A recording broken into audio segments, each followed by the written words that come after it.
5 cosas que Dios nos pide. La primera, id. La segunda, haced.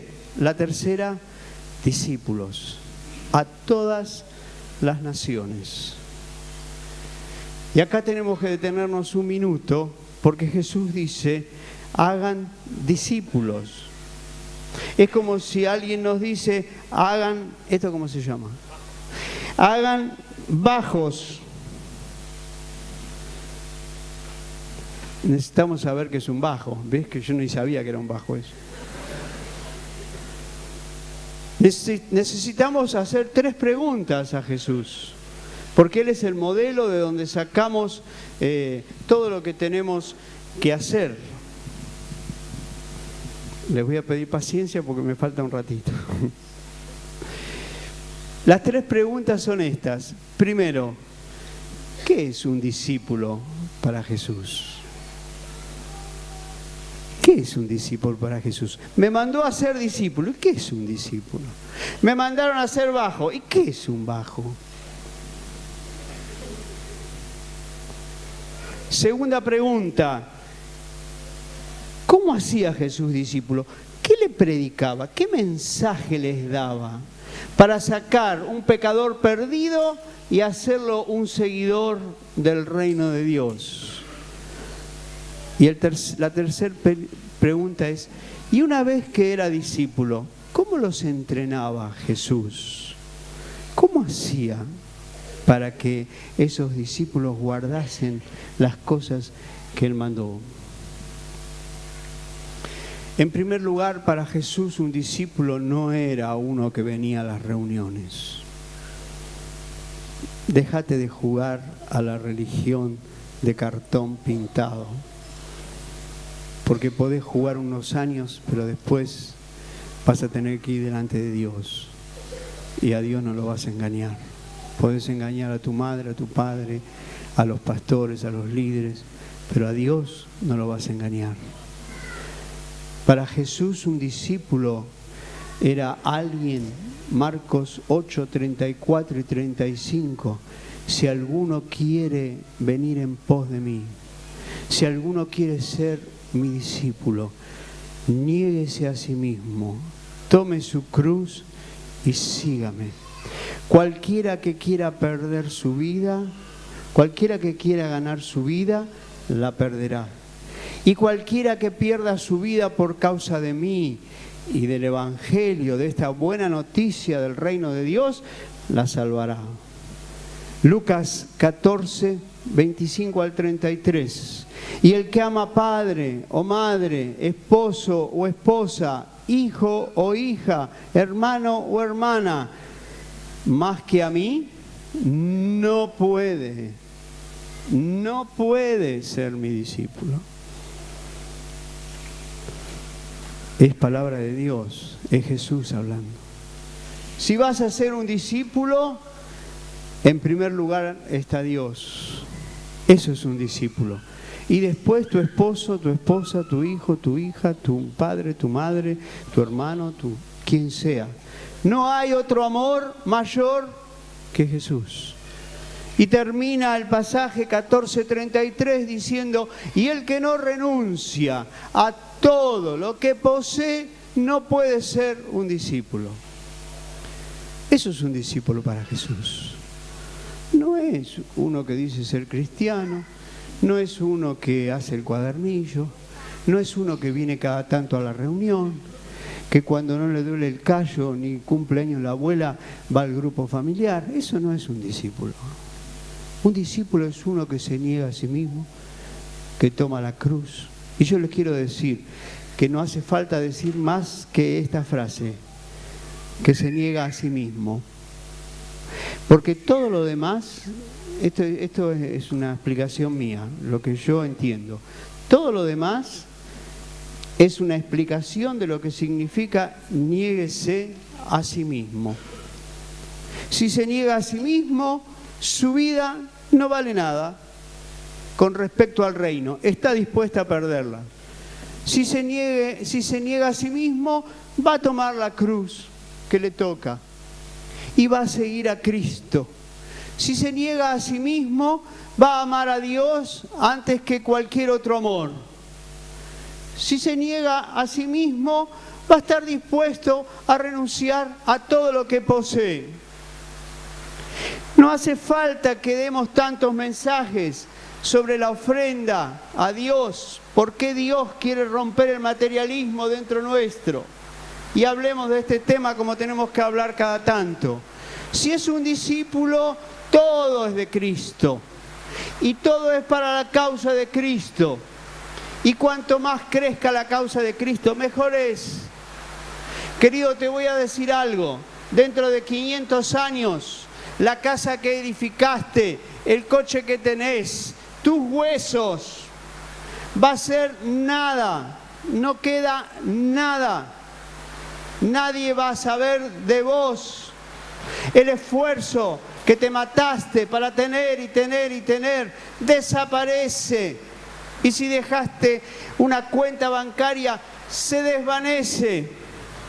Lo único que va a quedar es, primero, la plata que depositaste en el banco del cielo, que son las buenas obras que hiciste, que dedicaste tiempo a los pobres, a los indigentes, a los necesitados, a los niños. Eso va a quedar. Y dice Jesús que no juntemos plata acá, sino que haceos tesoros en los cielos. Eso vas a encontrar. Y lo otro que vas a encontrar en el cielo son los discípulos que hiciste para Dios. Los que vos le hablaste de Cristo y se convirtieron. Y esto, que es eterno, ocupa un pequeñísimo lugar en nuestra vida. Porque estamos afanados. ¿Qué comeremos? ¿Qué beberemos?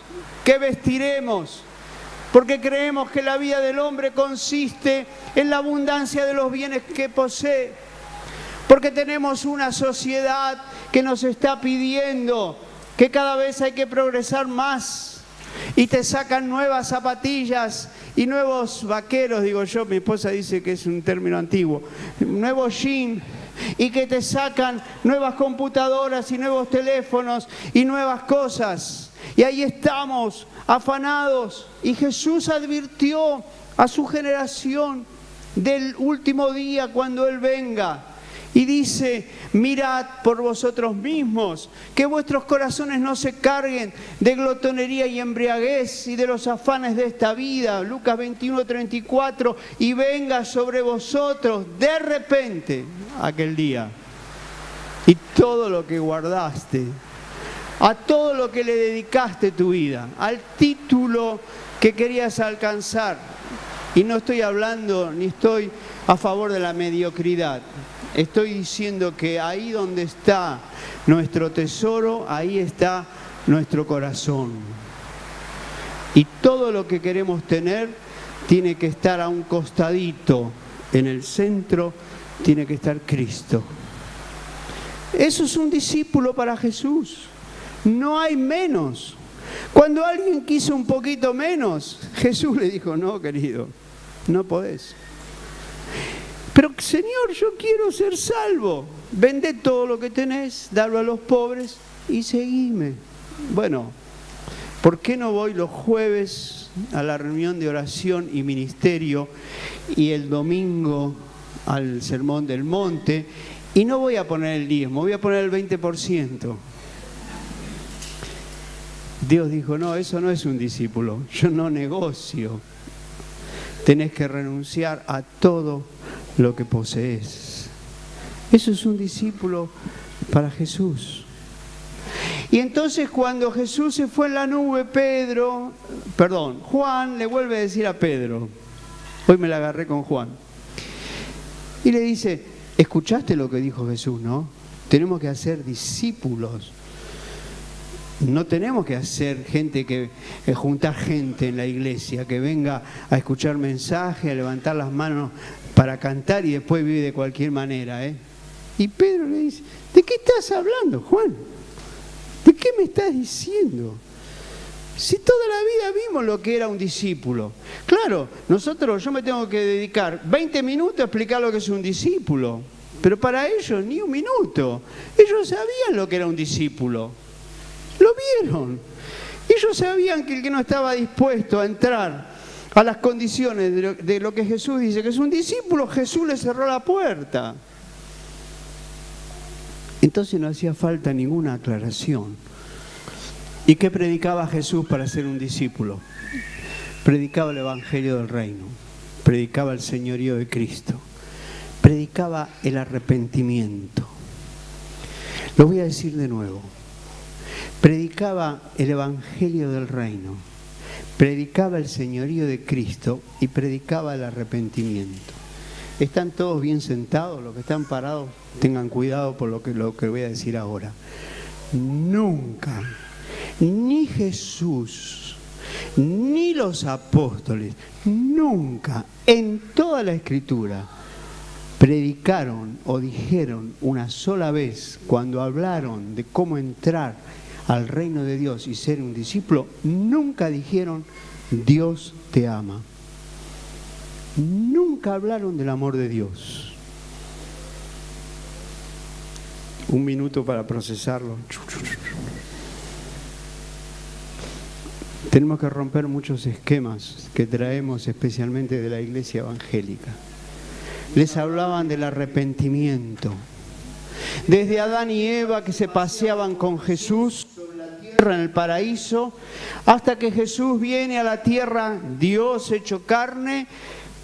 Dios no habló a la humanidad y lo pudieron ver, como lo pudo ver Adán y Eva, como pudieron ver a Jesús. Y por fin irrumpe Jesús en la historia del hombre y va a dar su primer mensaje. Y ese primer mensaje están todos expectantes de alguna manera, todas las generaciones, a ver cómo empieza el primer mensaje, porque Jesús viene de parte del Padre y Jesús dice: yo de mí mismo nada digo, nada hago, lo que veo hacer al Padre, lo que el Padre me dice, eso hago. Juan capítulo 8. Y Jesús dice: el tiempo se ha cumplido. Su primer mensaje. Y el reino de Dios se ha acercado. Arrepentíos y creed en el Evangelio. Ese es el Evangelio de Jesús y el Evangelio de los apóstoles.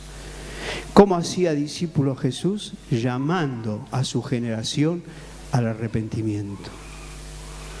Porque todo pecador, todo el que vive en el reino de las tinieblas, todo el que vive fuera de la gracia de Dios, dice el apóstol Pablo en Romanos 1 y en Efesios 2 y en muchos otros lados, son hijos de ira.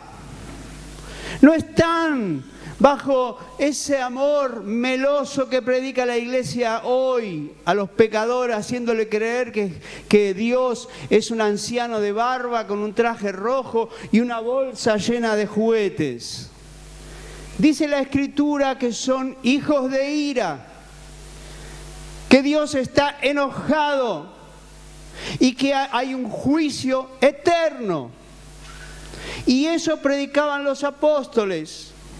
Y cuando Pedro predicaba a los romanos, a Festo específicamente, en Hechos, no dice lo que predicaba, pero dice que este hombre lo mandó llamar y le dijo: a ver, explícame cómo es eso del Cristo, de Jesús que vos predicás.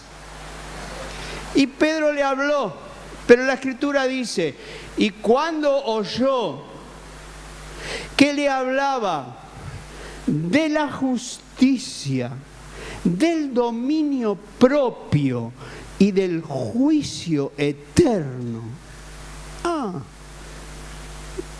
Pablo, te olvidaste del amor de Dios. Era un pecador, había que hablarle de la justicia, del dominio propio y del juicio eterno. Ese es el mensaje, punto 1, punto 2, punto 3 de Pablo. Dice la Escritura que este hombre dijo: otro día te voy a oír. Por favor, sáquenme a este de encima. ¿Qué predicaba Jesús para ser discípulos? El Evangelio del Reino y el arrepentimiento. ¿Y cómo los entrenaba Jesús después de que se bautizaban? Estando con ellos. Estando con ellos. No hacía reuniones. No les daba un cuadernillo. No les daba un apunte. Estando con ellos. Hablándoles mañana, tarde y noche. Poniéndoles ejemplo de la vida cotidiana. Miren los lirios del campo, miren las aves del cielo. ¿Ustedes escucharon esta noticia de estos que se le cayó la torre en Siloé y los mató? Eran 18. ¿Y ustedes creen que ellos, por eso que le pasó, eran más pecadores que los demás habitantes de Siloé? Yo les digo que no, que si ustedes y ellos no se arrepienten, van a perecer igualmente. Miren, miren, miren lo que va a pasar ahora. Todos miran. Ahí están las alcancías de las ofrendas. Miren esa viuda. Y ahí viene la viuda y pone 2 blancas. 2 blancas. 2 pesos argentinos. No sirve para nada. Si yo veo una moneda de 1 peso en el piso, yo no me agacho porque tengo miedo que me agarre el lumbago. Jesús dice, ¿vieron los ricos que pusieron antes? ¿Cómo hicieron tocar trompeta?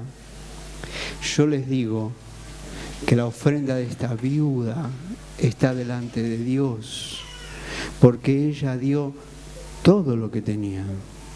No mucho ni poco, todo lo que tenía. ¿Cómo hacía Jesús discípulos? Estando con ellos, dedicándole tiempo, enseñando el reino.